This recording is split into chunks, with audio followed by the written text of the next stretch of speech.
Lehneme si na záda, ruce upažíme, stehna zvedneme do pravého úhlu, nohy v kolenou můžou být propnuty nebo pokrčeny, záleží na vyspělosti cvičence.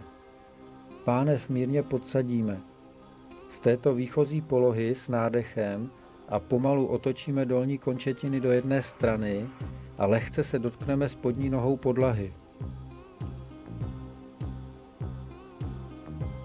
S výdechem se vrátíme do výchozí polohy. Střídavě provádíme cvik do levé a pravé strany.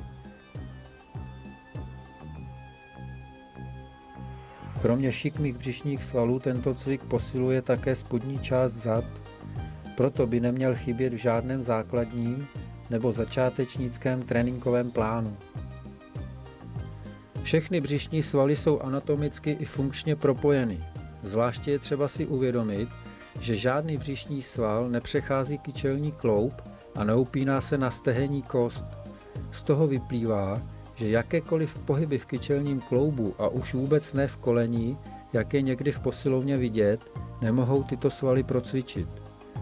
Každý začátečník by měl věnovat pozornost více dolní části bříšních svalů, která je důležitá z hlediska správného držení těla, protože zajišťuje podsazení pánve.